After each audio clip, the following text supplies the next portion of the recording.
자,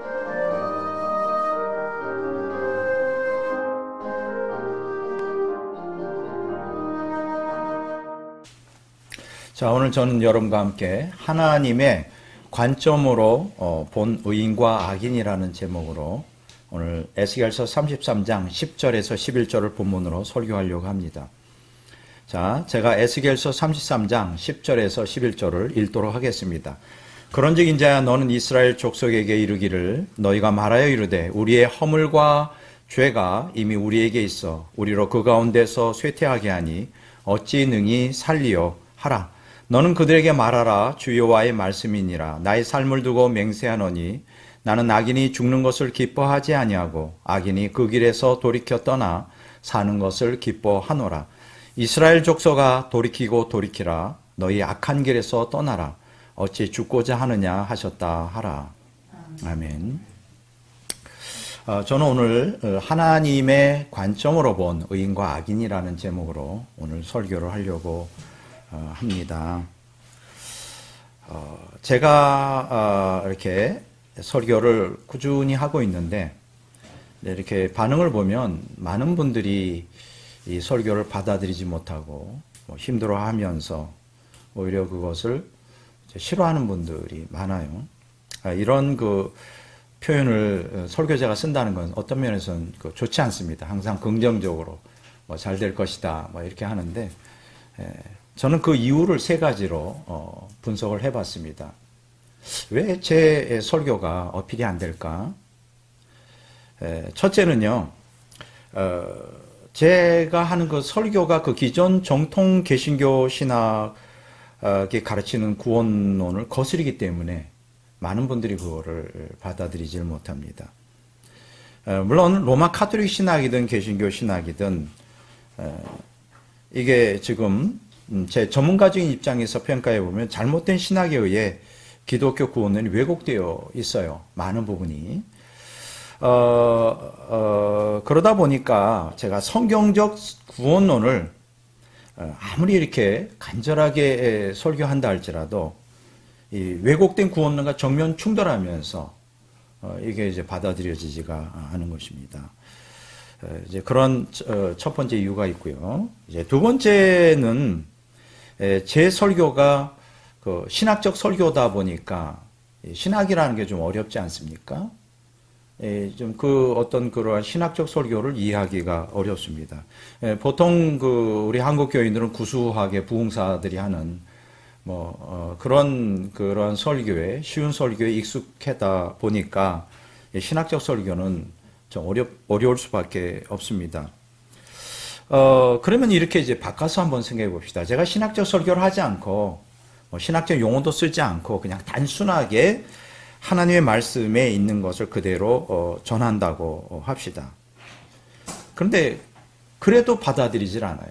왜 그러냐면, 대부분의 오늘 개신교 신자들이 그 잘못된 신학, 왜곡된 구원론에 이렇게 완전히 굳어져 버려가지고, 이게 그 말씀을 진리인데 말씀을 받아들이지를 못해요.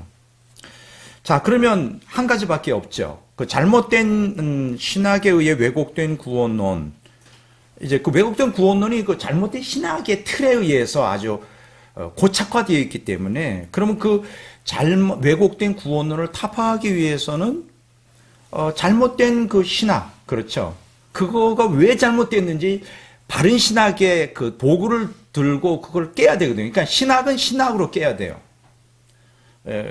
그래서 제가 신학적인 용어와 신학적인 틀을 쓸 수밖에 없는 것입니다.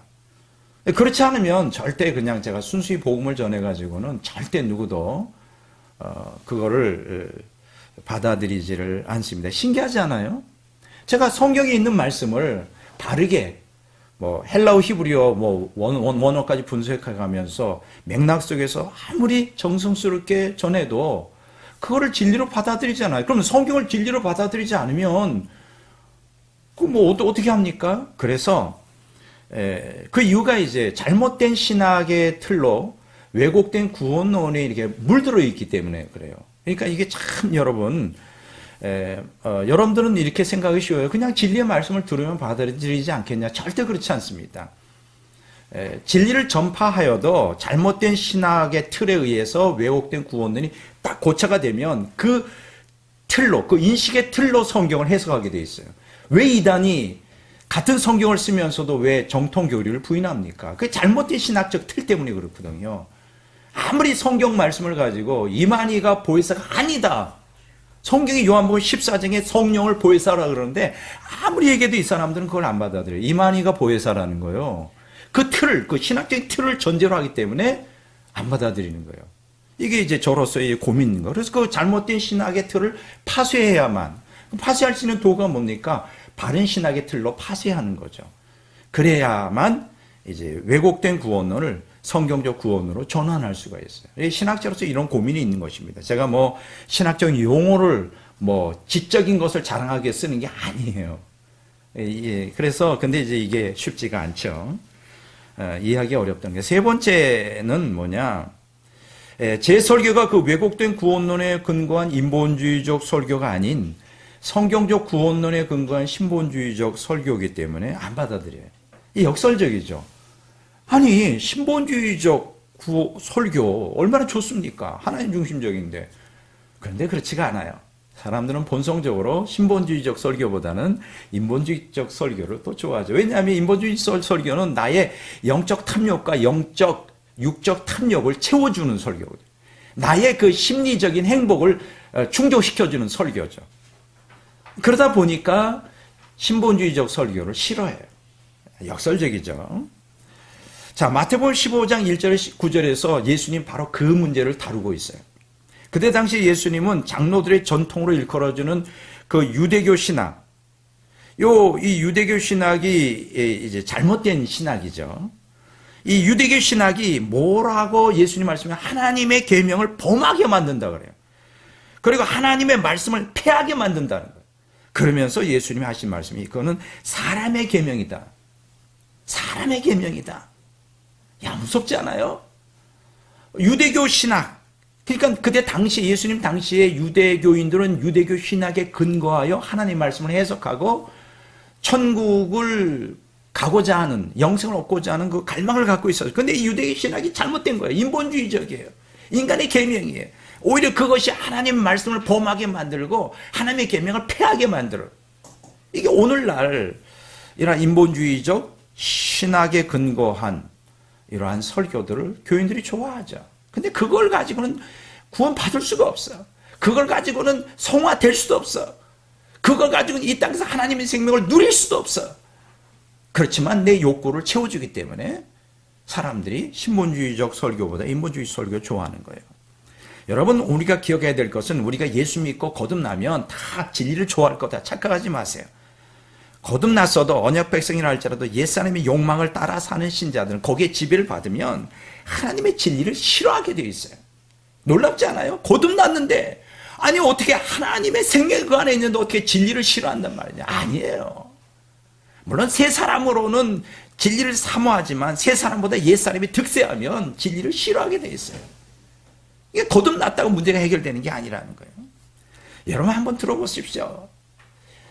이사야 시대, 그러니까 지금으로 따지면 2700년 이사야 시대, 이사야서 30장 8절에 11절에 보면 그때 당시 유대교인들의 실상이 얼마나 적나라하게 기록되어 있는지 한번 보시죠.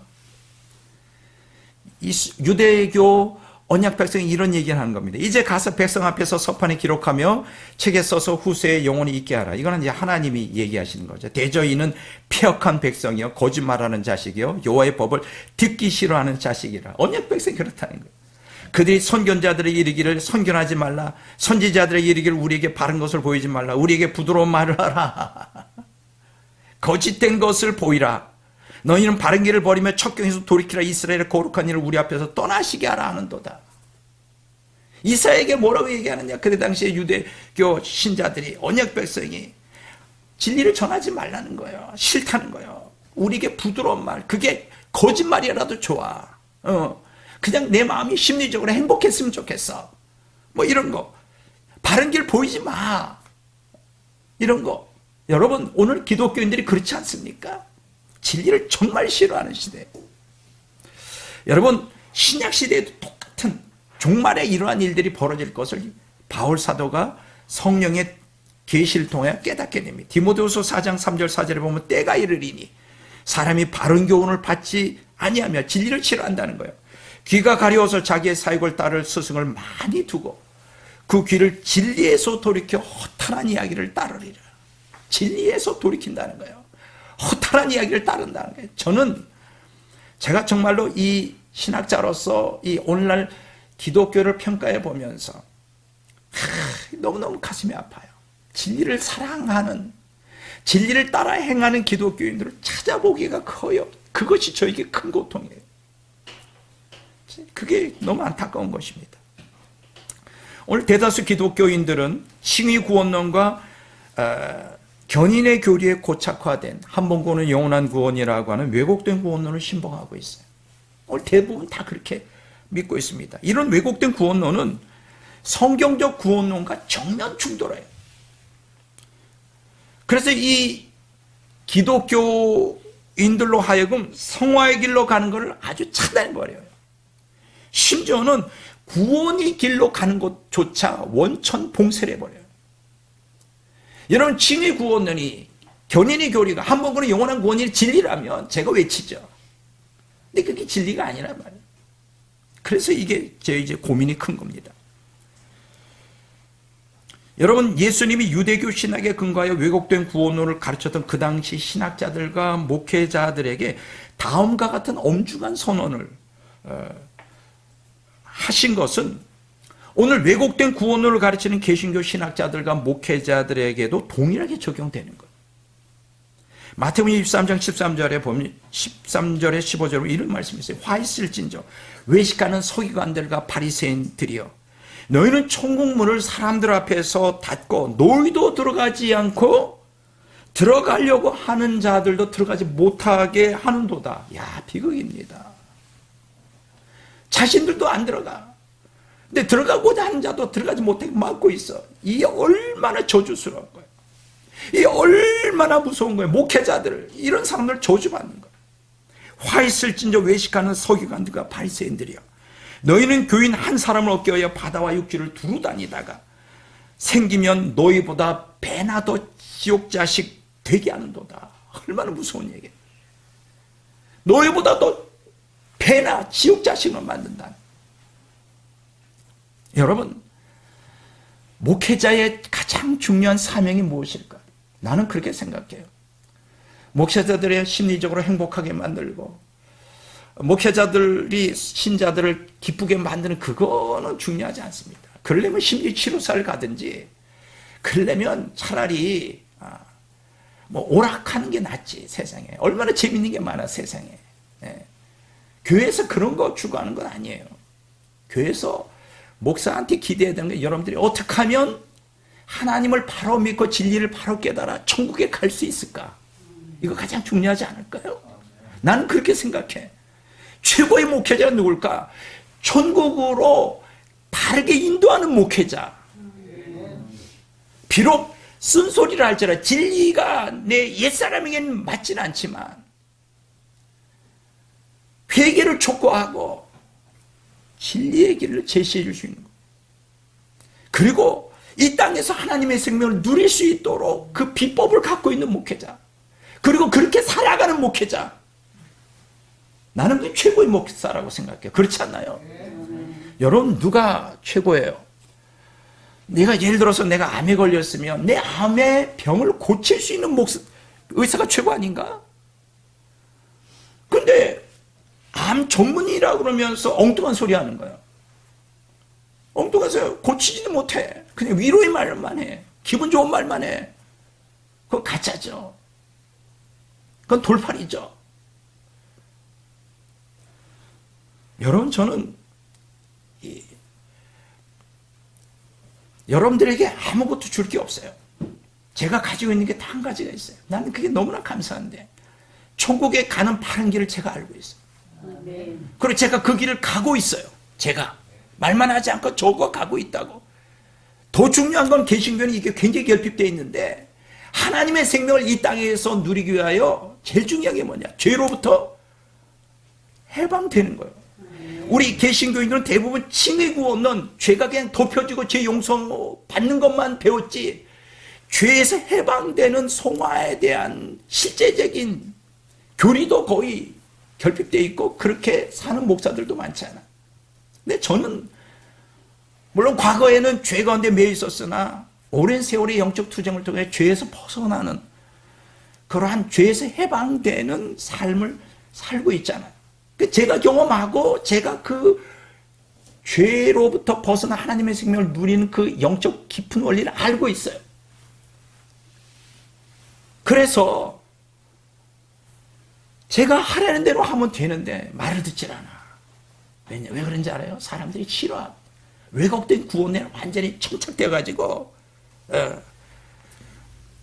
그러니까 제가 너무 가슴이 아파요. 이런 생각해 봤어요. 여러분 미국에서 두 번째로 갑부 부자가 있어요. 누군지 한번 생각해 보세요. 이 사람이 세계적인 주식 투자자의 고수예요.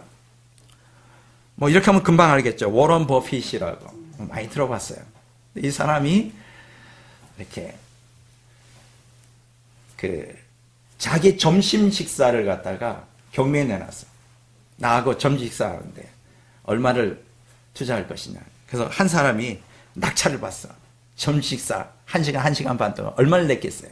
3억 원이. 야, 그럼 그 사람은 이 3억 원이라는 어마어마한 돈을 투자하여 뭐를 얻고자 했으니까 이 사람이 투자의 고수이기 때문에 한 수 배우고자 하는 거예요. 뭐 거기서 뭐 얼마나 얘기를 해서 뭐 투자를 해가지고 돈을 많이 벌 수 있겠어. 어쨌든 3억 원. 이런 생각도 해봤어요. 제가 만일 돈 버는 사업의 고수다. 이거는 뻥이 아니고 실제로 내가 한 달에 1억씩 벌게 해줄 수 있는 비법을 갖고 있다.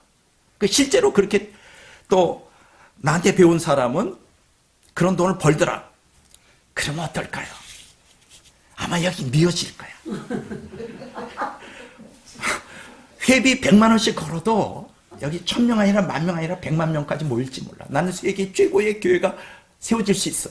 조영기 목사님보다 더한 100만 명 모일 수 있어. 한 달에 1억씩만 배운다. 근데 이거 생각 안 해봤어요. 그래봐야 몇십 년 짧은 인생에 그래봐야 다 그 돈도 쓰지도 못하고 죽어. 그러나 저는 그거보다 비교 안 되는 천국의 영원한 생명과 천국의 그런 어떻게 하면 들어갈 수 있는 비법을 알고 있어. 이 땅에서 생명을 누리는 것까지 알고 있어. 개신교인들은 특히 아주 이게 희귀한 일들이에요. 근데 아무도 관심을 갖는 사람이 없어. 공짜로 와서 들으래도 너나 들으세요. 이런 사람들이 많아요. 난 모르겠어요. 제가 바본지. 진짜 누가 바본지 두고 보면 알겠죠. 좀 깊이 생각해 보시기 바랍니다. 뭐가 더 중요한지. 칭의 구원론과 견인 교리에 고착화되어 한 번 구원은 영원한 구원이라는 왜곡된 구원론을 신봉하는 개신교인들은 죄의 회개와 십자가 지는 삶을 굉장히 싫어해요. 그 이상해요. 근데 제가 서울 강남에서 그 사랑의 교회를 개척하고 담임했던 누군지 아시죠? 돌아가셨어요, 지금. 고 옥하는 목사님. 이분이 생전에 한국교회 대부흥 100주년 기념대회에서 대표 설교를 한 적이 있어요. 여기서 자기가 다음과 같은 고백을 했습니다.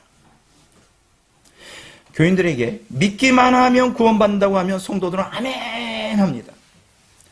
믿음만 있으면 하늘의 복도 땅의 복도 다 받을 수 있다고 하면 할렐루야라고 합니다. 그러나 행함이 따르지 않는 믿음은 거짓 믿음이요 구원도 확신할 수 없다고 하면 얼굴이 금방 굳어져 버립니다. 말씀대로 살지 못한 죄를 지적하면 예배 분위기가 순식간에 싸늘해집니다. 죄를 얘기하고 회개를 얘기하고 십자가를 얘기하면 성도들이 불편해합니다. 그런 성도들을 보면서 나도 모르게 설교가 바뀌었습니다. 주일 설교에서 자기 십자가가 점점 빠지게 되었습니다. 자, 이 말 끝에 옥하는 목사님이 이런 말씀하세요. 이놈이 죄인입니다. 단 것은 먹이고 쓴 것은 먹이지 않으려는 나쁜 설교자가 되었습니다. 라고 자신 가슴을 쳤어요.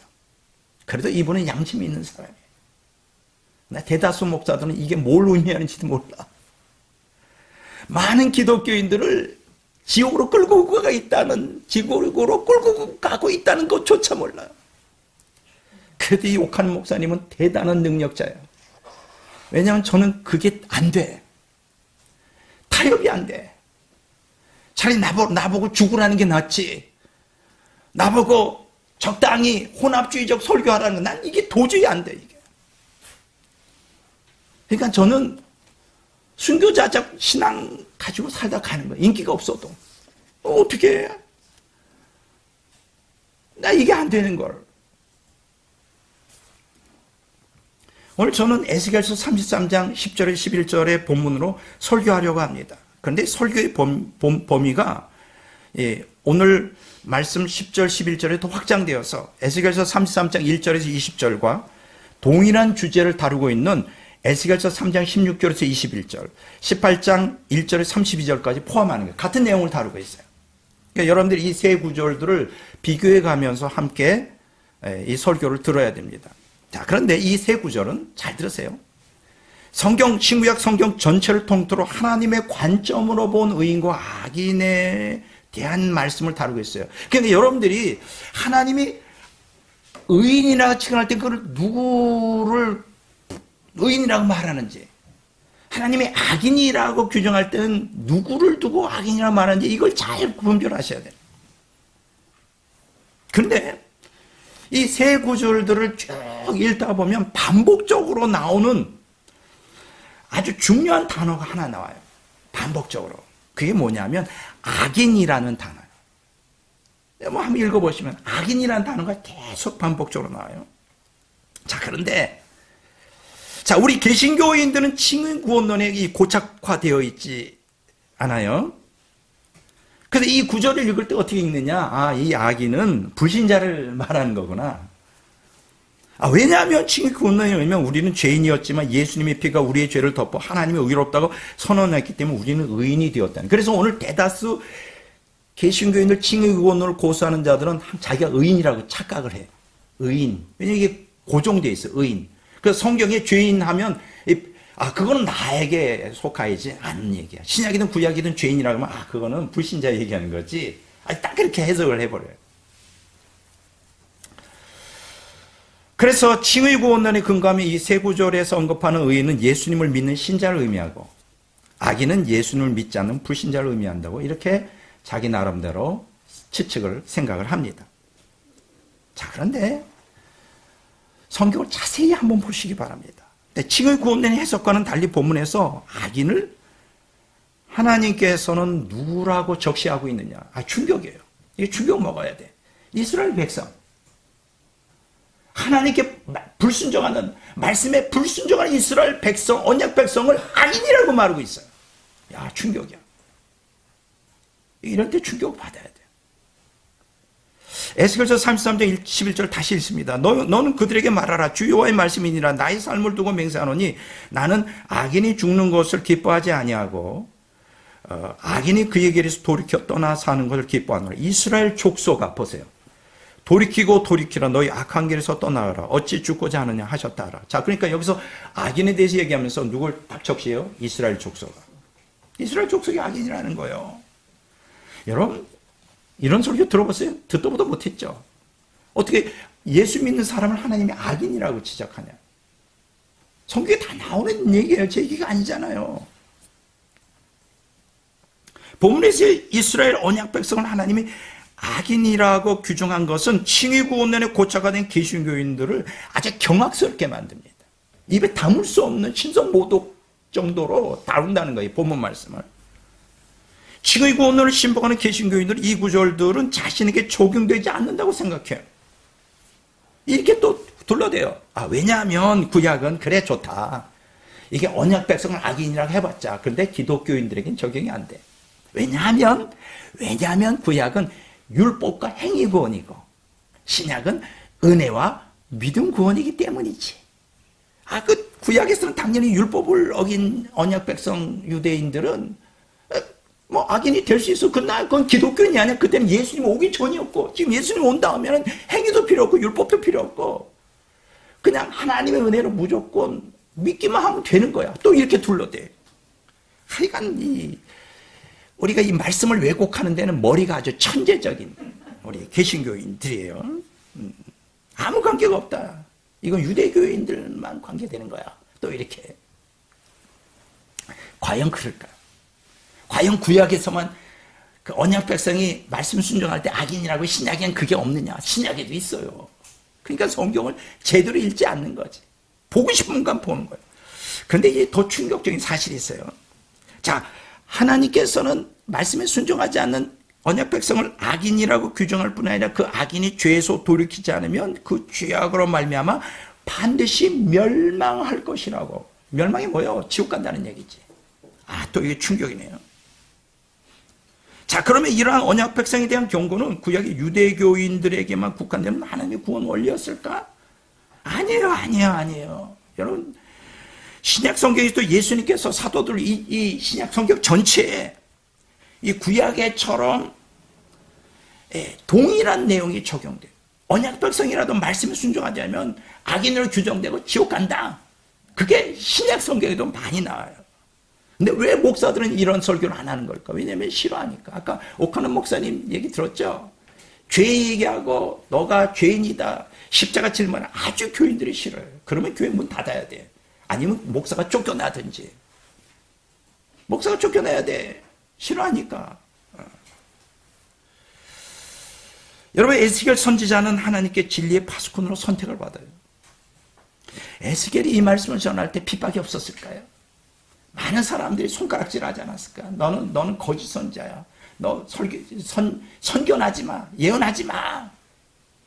얼마나 힘들었을까? 근데 에스겔은 진리의 파수꾼으로 선택받아 악을 행하는 이스라엘 언약 백성들이 멸망하는 걸 그냥 내버려 두지 않고 경고 메시지를 선포할 사명이 있는 거예요.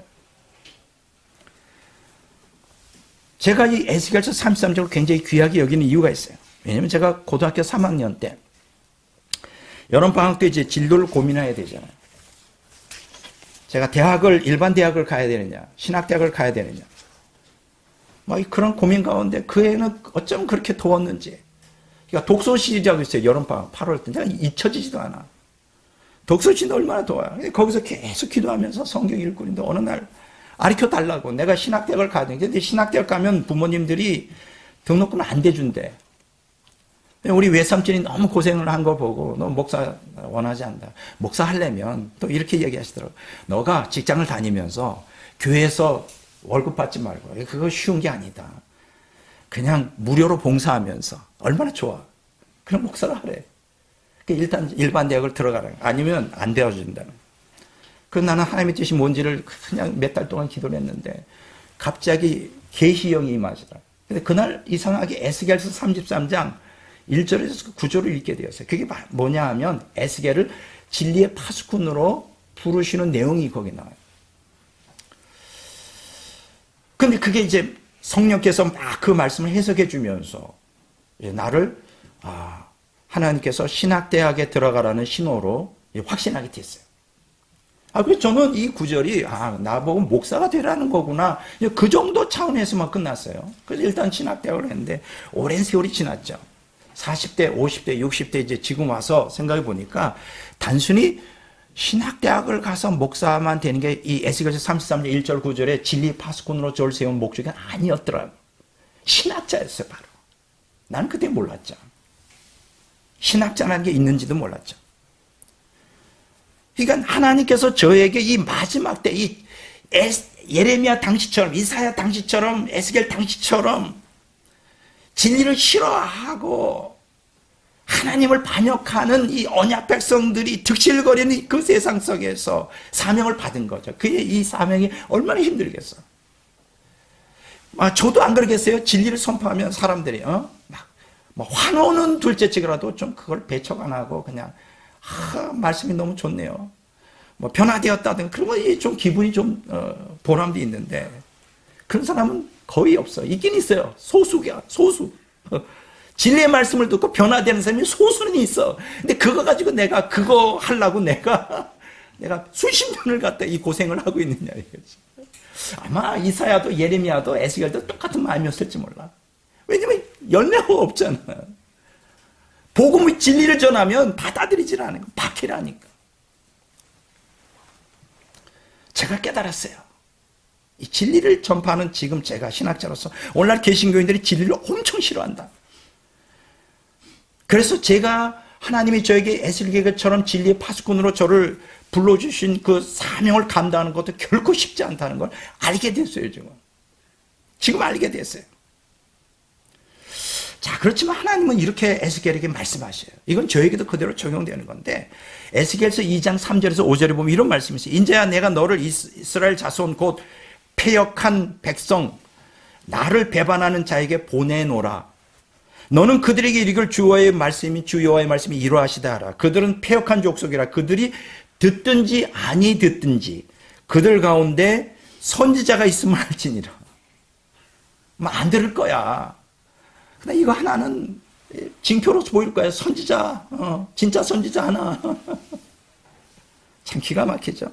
에스겔서 3장 7절에 이런 말씀이 있어요. 이스라엘 족속은 이마가 굳고 마음이 굳어 너의 말을 듣고자 아니하리니 이는 나의 말을 듣고자 아니함이라. 너 말을 듣지 않는 것은 내 말도 듣지 않는 거예요. 저 역시 에스겔에게 하신 하나님 말씀처럼 저에게도 하나님의 진리의 파수꾼의 사명을 주셨는데 기독교 신자들이 듣든지 아니 듣든지 진리를 선포해야 되는 사명이에요. 이게 얼마나 힘든지 아십니까? 호응 안 해주는 말씀. 내가 왜 이것을 해야 되는가 하는 의구심은 아니에요. 저는 단 한 명이라도 진리를 갈망하는 사람이 난 그것 때문에 끝까지 진리의 파수꾼의 역할을 감당할 건데 근데 그게 쉽지 않다는 거지. 저는 이 짧은 시간에 이 세 가지 측면에서 하나님의 관점으로 본 의인과 악인에 대한 말씀을 하려고요. 첫째는 뭐냐? 하나님의 관점으로 본 의인과 악인의 기준이 뭐냐? 자, 하나님의 관점으로 본 의인과 악인의 기준이 뭘까요? 뭐를 가지고 의인이라 말하고 뭐를 가지고 하나님은 악인이라 말할까? 그것은 간단해요. 하나님 말씀에 순종하는 자가 의인이고 하나님 말씀에 불순종하는 자가 악인이에요. 간단합니다. 에스겔서 18장 21절에 보면 이런 말씀이 있어요. 그러나 악인이 만일 그가 행한 모든 죄에서 돌이켜 떠나 내 모든 율례를 지키고 정의와 공의를 행하면 반드시 살고 죽지 아니할 것이라. 제 본문은 말씀 순종의 세 단계를 말해주고 있어요. 그러니까 쉽게 얘기하면 악인에서 어떻게 의인이 되는 그걸 말씀드리겠어요. 첫째는 뭐냐? 죄에서 돌이켜 떠나는 거예요. 이거 이제 죄의 회개죠. 둘째는 뭐야? 그 다음에 내 모든 율례를 지키고 말씀 순종이죠. 세 번째 뭐예요? 그 다음에 정의와 공의를 행하는 거예요. 선한 열매. 자, 그러니까 죄를 회개하고 말씀에 순종하여 선한 열매를 맺는 것이 하나님이 인정하는 의인이라는 거예요. 오늘 그렇게 살아야 돼요. 오늘 기독교. 근데 그렇게 사는 기독교인들이 얼마나 되겠느냐? 내가 볼 때는 절망적이에요. 말씀에 순종하지 않는 것은 죄를 회개하지 않는다는 증거죠. 그렇죠? 또 선한 열매도 맺지 못하고 있다는 것을 증명합니다. 구약성경에서 말씀 순종하는 자에게 복을, 말씀을 불순종하는 자에게 조주를 선언하고 있어요. 이거 왜 오늘 개신교인들이 그냥 넘어가는지 몰라요. 아, 이거는 구약의 이 언약 백성, 유대인들, 율법과 행위 구원하는 사람에게 필요, 우리는 그거 필요 없다. 이건가요? 예수님 믿으니까 됐다는 건가? 이렇게 또 해석을 하더라고요. 신명기 11장 26절 28절에 내가 오늘 복과 저주를 너희 앞에 두노니 너희가 만일 내가 오늘 너희에게 명하는 너희 하나님 여호와의 명령을 들으면 복이 될 것이요 너희가 만일 내가 오늘 너희에게 명령하는 도에서 돌이켜 떠나 너희 하나님 여호와의 명령을 듣지 아니하면 본래 알지 못했던 다른 신을 따르면 저주를 퍼드리라. 이런 구절들이 신명기에 굉장히 많아요. 복과 저주. 구약 성경 전체가 그걸 얘기해요. 그러면 신약은 그렇게 얘기하지 않을까? 똑같이 얘기하고 있습니다. 자, 그러면 구약과 신약의 구원론은 다르다고 저에게 이제 반박할 사람이 있죠. 아까 제가 얘기했죠. 구약은 율법과 행위에 의한 구원을, 신약은 은혜와 믿음에 의한 구원을 가르치고 있다고요. 과연 그럴까? 신약 성경도 구약 성경과 동일하게 말씀 순종을 통한 구원을 가르치고 있어요. 이거 선포하는 목사가 있을까? 말씀 순종 없이 구원 없다. 중요한 얘기인데. 마태복음 7장 21절에 다음과 같이 예수님 말씀하셨어요. 나더러 주여 주여 하는 자마다 다 천국에 들어갈 것이 아니요 다만 하늘에 계신 내 아버지의 뜻대로 행하는 자라야 천국에 들어가리라. 여기서 주여 주여 뭐예요? 예수 믿는다는 거죠. 예수 믿는 사람이에요. 그냥 입으로만 주여 주여 하는 게 아니라 예수 믿는 사람이에요. 근데 그래도 아버지의 뜻대로 해야 천국 간다. 이게 뭐예요? 하나님의 뜻대로 행하는 자가 도대체 누구를 얘기하는 걸까요? 마태복음 7장 24절 27절 바로 그 뒤에 그 설명이 나오고 있어요. 아버지의 뜻대로 하는 자가 누구인지 두 건축가 비유를 설명하였어요. 그래서 이 마태복음 7장 21절, 27절과 동일한 주제를 어디에 또 다루고 있느냐? 누가복음 6장 46절, 49절에 또 다루고 있어요. 자, 누가복음 6장 46절에서 아까 마태복음 7장 21절과 동일한 내용을 예수님이 이렇게 말씀하셨어요. 너희는 나를 불러 주여 주여 하면서 어찌하여 내가 말하는 것을 행하지 아니하느냐. 이거 오늘 개신교인들에게 적용되죠. 주님 주님 믿어요. 예수님 믿는다 그래요. 그런데 말씀에 순종하지 않아. 야, 그러면서 누가복음 6장 47절 49절에 보면 말씀에 순종하는 사람만 구원받았고 말씀에 순종하는 자는 구원받지 못한다는 것을 두 집 건축가 비유에 들어서 설명하고 있어요. 여러분 잘 아는 거죠. 이거 다 아는데 내용을 뭔지를 몰라요. 반석 위에 지은 집, 그렇죠? 또 하나는 모래 위에 지은 집. 자, 반석 위에 지은 집은 뭐예요? 바람이 오고 비가 와고 막 폭우가 쏟아지고 그건 튼튼하다.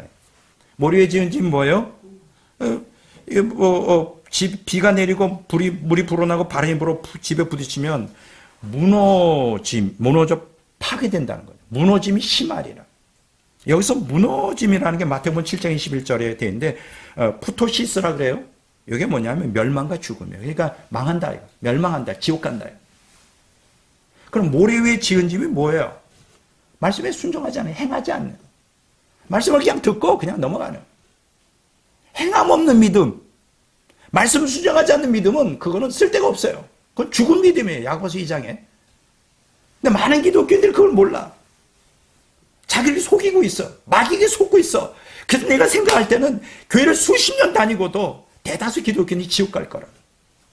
이거보다 더 큰 비극이 있어요? 아니, 천국 가고자 예수 믿는 거지 지옥 가려고 예수 믿냐고. 그러려면 막 살지. 못하러 주일날 나오고 헌금도 하고 나름대로 교회에서 봉사하고 전도도 하면서 왜 지옥 가는 신앙을 하느냐. 정신 똑바로 차려야 돼요. 정신 똑바로 차려요. 근데 정신 차릴 사람이 별로 없어.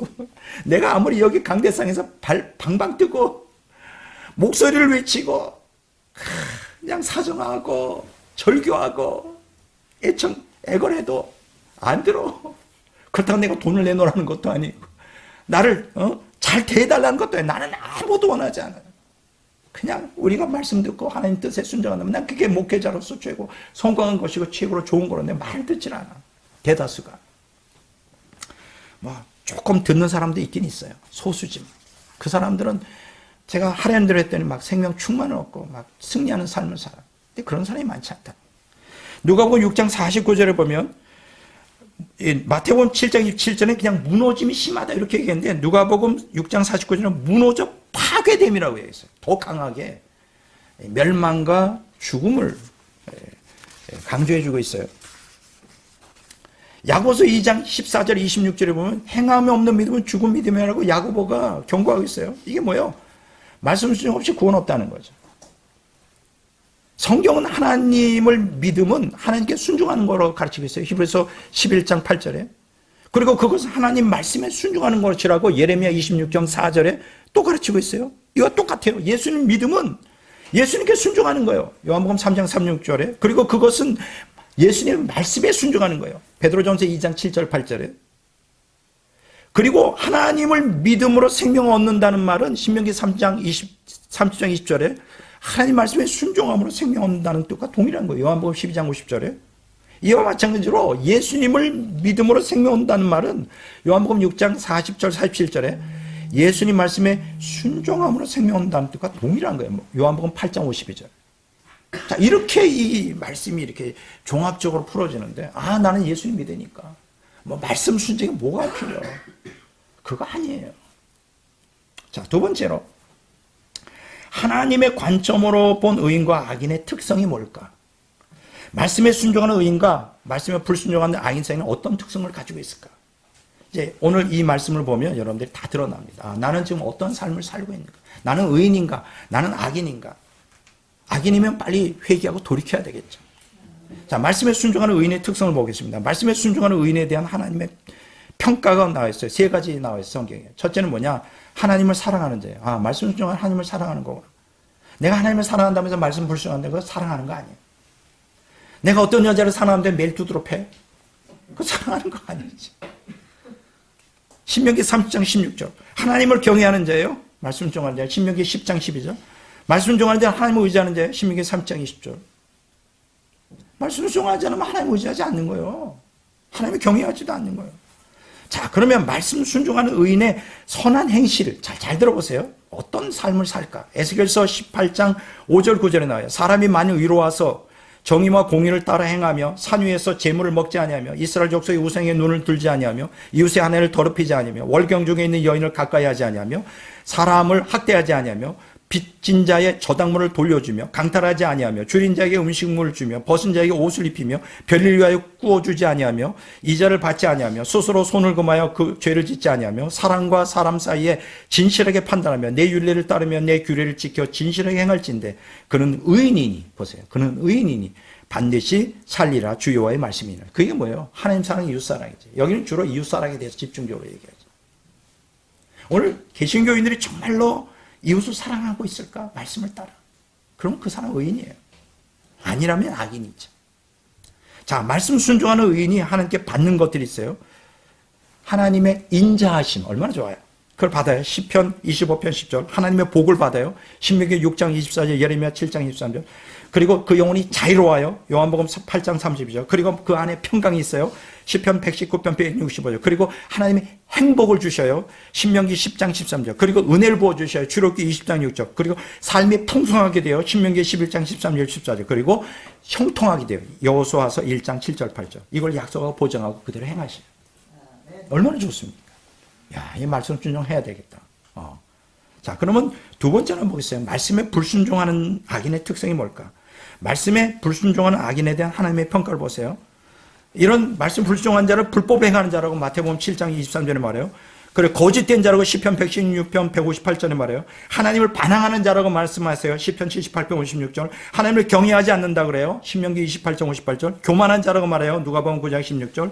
하나님을 사랑하지 않는 자라고 말해요. 요한복음 14장 24절. 하나님을 버린 자라고 말해요. 예레미야서 16장 11절. 하나님을 멸시하는 자라고 말해요. 시편 107편 11절. 하나님을 모독하는 자라고 말해요. 느헤미야서 9장 26절. 하나님을 미워하는 자라고 말해요. 신명기 7장 10절, 9절, 10절 보세요. 말씀 순종하지 않으면서 뭐 하나님을 사랑한다, 경외한다, 하나님을 의지한다 다 뻥이에요. 거짓말이에요. 말씀 순종하지 않으면 하나님 미워하는 자예요. 하나님을 모독하는 자예요. 하나님을 멸시하는 자예요. 하나님을 사랑하지 않는 자예요. 하나님을 버린 자예요. 이런 말씀들이 우리 마음에 쭉 이렇게 와 닿아야죠. 그렇지 않나요? 자, 두 번째는 말씀에 불순종하는 악인의 악한 행실 보세요. 이 사람들이 어떠한 삶을 사는지. 에스겔서 18장 10절에 13절에 나와 있어요. 그 아들이 이 모든 손을 하나도 행하지 아니하고 이 죄악 중 하나를 범하여 강포하거나, 강포가 뭐예요? 폭력을 휘둔다는 거예요. 살인하거나 산 위에서 재물을 먹거나, 이거 뭐 우상 숭배하는 거죠. 이웃의 아내를 더럽히거나 간음을 하는 거죠. 가난하고 궁핍한 자를 학대하거나 강탈하거나 빚진 자의 저당물을 돌려주지 아니하고 우상의 눈을 돌리거나 가증한 일을 행하거나 별일 위하여 구워주거나 이자를 받거나 할진대 그가 살리겠느냐? 결코 살지 못하리니 이 모든 가증한 일을 행하시니 반드시 죽을 것이라. 자기의 피가 자기에게로 돌아가리라. 악인의 삶이 그래요. 원래 기독교인들이 이렇게 사는 사람들이 얼마나 많은지. 이거 다 악인이에요. 칭의 구원론 가지고 구원받을 것 같아요? 아니 이거 인정 안 해요. 정말 기독교인이라면, 의인이라면 선하게 살아야지. 이웃 사랑하면서. 근데 그런 기독교인들 찾아보기가 어렵죠. 세 번째 말씀 불순종하는 악인의 하나님께 받는 것들이 세 가지예요. 재앙이 임합니다. 재앙. 예레미야 32장 23절 저주를 받아요. 신명기 27장 26절 멸망당해요. 신명기 3장 16절 18절 이게 다 언약 백성들에 대한 얘기예요. 불신자 얘기가 아니에요. 자, 세 번째 끝으로 하나님의 관점으로 본 의인과 악인의 경계. 자, 여기서 이제 굉장히 관심 있는 게 제가 악인이 되지 말고 의인이 되자, 선을 행하자. 그러면 이런 질문이 의문이 생겨요. 그러면 구원의 커트라인이 무엇인가? 재밌죠? 제 집에 보면 구원의 커트라인이라는 책이 있어요. 그걸 따온 거예요. 구원의 커트라인. 여러분 커트라인 알죠? 합격과 불합격의 기록. 예를 들어서 60점이라도 그게 합격점이라면 괜찮은 거예요. 그렇죠? 뭐 꼭 90점 안 맞아. 구원의 커트라인. 재밌잖아요? 우리가 거듭났어도 옛사람이 여전히 강력한 힘을 발휘하고 신녀들 죄를 범하는데 그럼 우리가 어떻게 항상 의만 행할 수 있겠냐고. 우리가 어느 정도, 자, 들어보세요. 굉장히 중요한 얘기예요. 우리가 어느 정도 의롭게 살아야 의인으로 인정받을 수 있을까? 완전하진 않잖아요, 우리가. 우리가 주님 뜻대로 살아도 옛사람이기 때문에 때때는 죄를 범하고 그렇잖아요. 그러니까 구원의 커트라인이 뭐냐? 우리가 어느 정도까지 의롭게 살아야 하나님이 그걸 의인이라고 봐주고 악인이 아닌 의로 봐가지고 구원을 받을 수 있겠냐. 굉장히 재미있죠. 잘 들어보세요. 자, 유대교인들은 어떻게 생각했느냐? 이 사람들은 자신이 선행과 악행을 스스로 저울질해. 자기가 생각해 볼 때 선행이 악행보다 많다고 판단될 경우 구원을 받을 수 있겠다라고 생각을 해요. 재밌죠? 재미 하나도 없나? 이건 정말 잘못된 구원론이에요. 성경 그렇게 가르치고 있잖아요. 자, 이런 잘못된 구원론이 두 개의 양극단의 신앙 행태를 만들어내요. 내가 선보다 악행이 많지 않나 이렇게 의심되면 어떻게 생각해요? 불확실한 신앙 상태 때문에 항상 지옥 가지 않을까? 망하지 않을까? 염려와 불안이 있겠죠. 근데 그 반대로 한번 생각해 보세요. 내가 정말 악행보다는 선행이 더 많아. 그럴 때는 뭐가 발생할까? 바리새인처럼 이런 문제가 일어나죠. 그러면 하나님 앞에서 확신하는 신앙 상태에 들어요. 자기의, 교만해지죠. 그리고 자기 영광을 드러죠. 나는 이런 사람이야. 선행을 더 많이 하니까. 이게 그런 거 아니에요, 성경. 성경 그렇게 가르치지 않아요. 성경은 의인과 악인을 구분하는 경계를, 잘 들으세요, 하나님에 대한 방향성이 두고 있어요. 방향성. 이게 무슨 얘기인지 좀 들어보십시오. 굉장히 중요한 얘기예요. 하나님에 대한 방향성. 자, 따라서 할까요? 하나님에 대한 방향성. 하나님에 대한 방향성. 그러니까 내가 의인과 악인을 저울질해서 내가 선행이 더 많으면 구원받을 것 같고 악행보다, 그럼 악행이 더 많으면 불안하고, 그게 아니라니까요. 방향성이에요.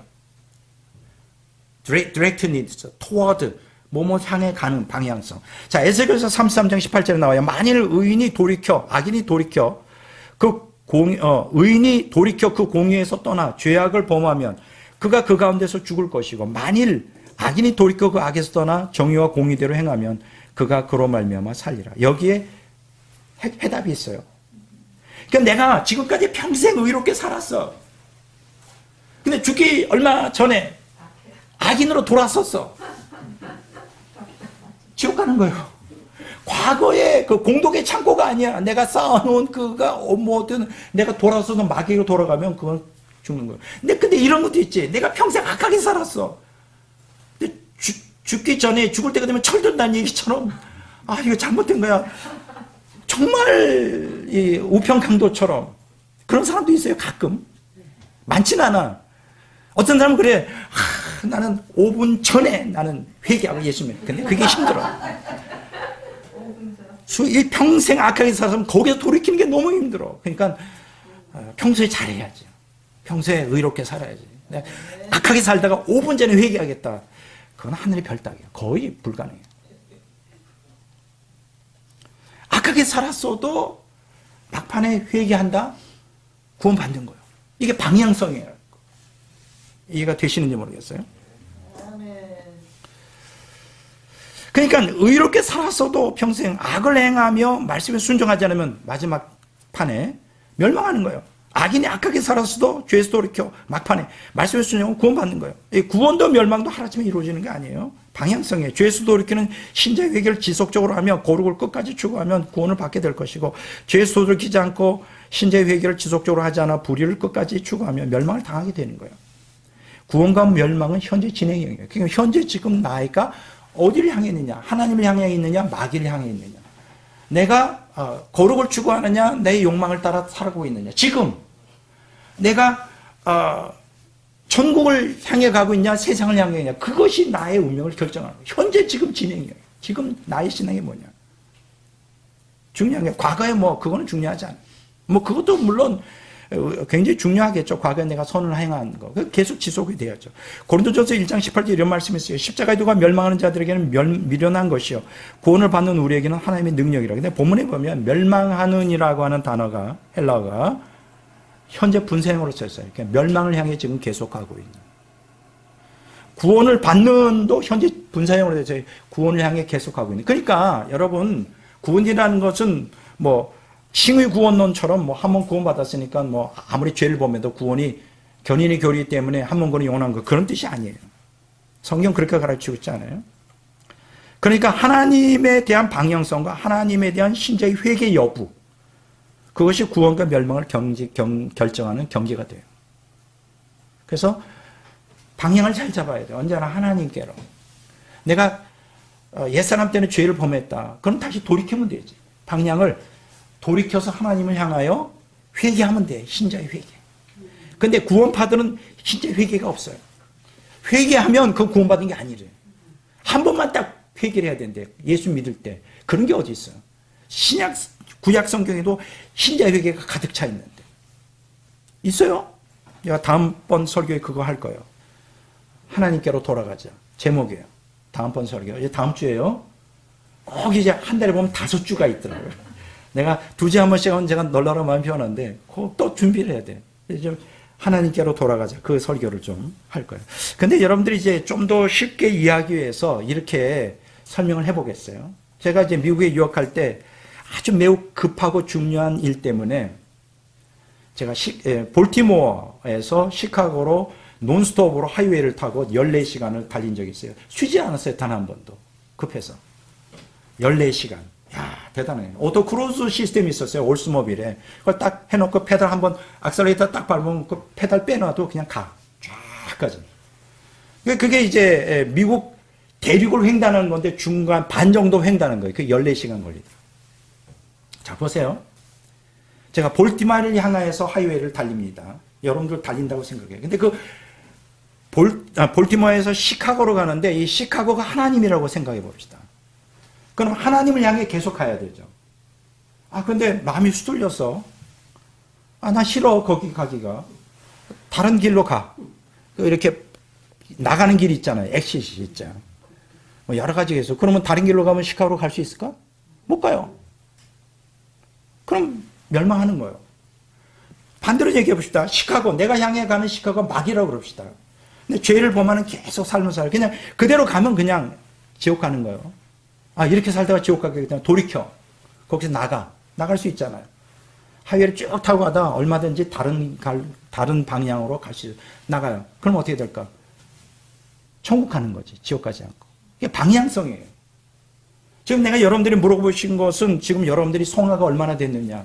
의로운 삶을 사는 물어보자니까 여러분들이 하나님을 향하여 방향성을 고정해 놓고 있느냐. 그리고 날마다 여러분들이 죄 질 때마다 신자의 회개, 죄에서 돌이켜서 하나님께로, 마귀로부터, 옛사람으로부터, 세상으로부터 돌이켜서 하나님께로 나아가는 그런 하나님 지향적인 신앙을 갖고 있느냐. 신자의 회개를 꾸준히 하고 있느냐. 이게 굉장히 중요해요. 그러면 돌이키면 악인이라도 의인이 되는 거예요. 의인이라도 일생평생에 거룩하게 살았어도 지금 악하게 살면 지옥 가는 거예요. 그게 구원의 현재성이죠. 예. 여기서 우리가 깨닫게 성경적 구원론은 이제 칭의 구원론과 견인 교훈에 의한 한문구원의 영원한 구원이 아니라는 걸 또 다시 확정해 줍니다. 자, 이제 결론 부분을 냅니다. 네, 끝나게 됐어요. 2013년도 5월 30일에 이렇게 한국 기독교 목회자 협의회에서 발간한 한국 기독교 분석 리포트라는 게 발간됐어요. 재밌는 내용이 여기에 기록되어 있습니다. 우리나라 개신교 목회자들의 대다수가 교인 및 자신들의 일상생활이 신앙과 일치하지 않는다고 생각하는 것으로 조사되었어요. 나는 이거를 보고 굉장히 충격을 먹었습니다. 그러니까 일상생활과 신앙생활이 일치가 안 된다는 거예요. 어느 정도 일치가 안 되는지 보세요. 조사 대상 가운데 교인들의 일상생활과 신앙이 어느 정도 일치한다고 평가하는가라는 질문에 별로 일치하지 않는다는 답이 78.6%예요.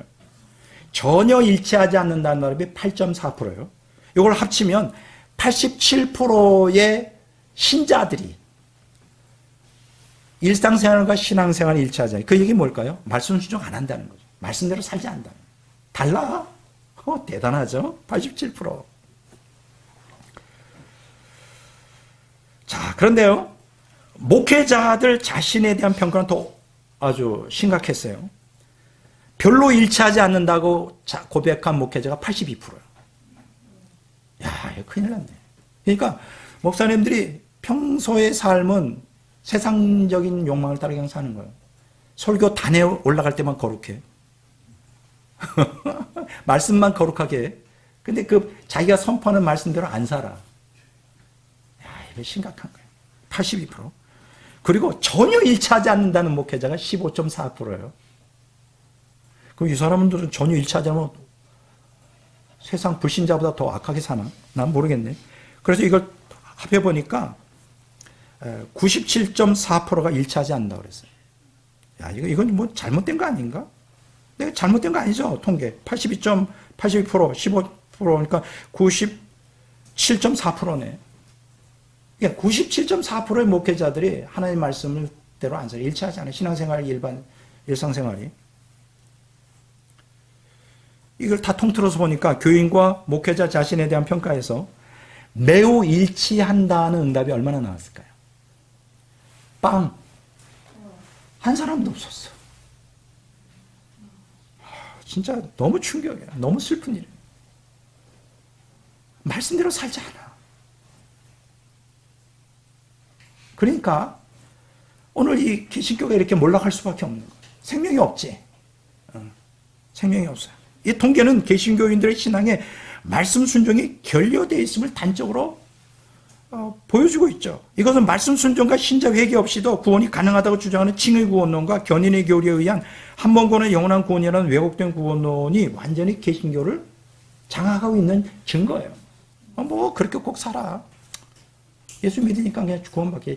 저도 한때는 그랬다. 제가 연구를 해보니까 그게 아니더라, 이 말씀. 그렇게 살아가지고는 칭의 구원론, 견인의 교리, 한 번 구원의 영원한 구원, 저도 그렇게 오랜 기간 동안 그렇게 믿고 그걸 따랐다고요. 저도 개신교인 아니에요. 누가 가르쳐주는 사람이 없었어, 바르게. 근데 제가 쓰러져가지고 회개하는 마음으로 다시 창세기 요한계시록을 읽어보는데 그게 아니더라고. 그게 성경은 그렇게 안 가르치고 있더라고. 그래서 제가 돌이킨 거예요. 지금으로 십몇 년 전에. 아, 이렇게 가다가 나를 지옥 가겠구나. 누구도 나를 책임 못 져.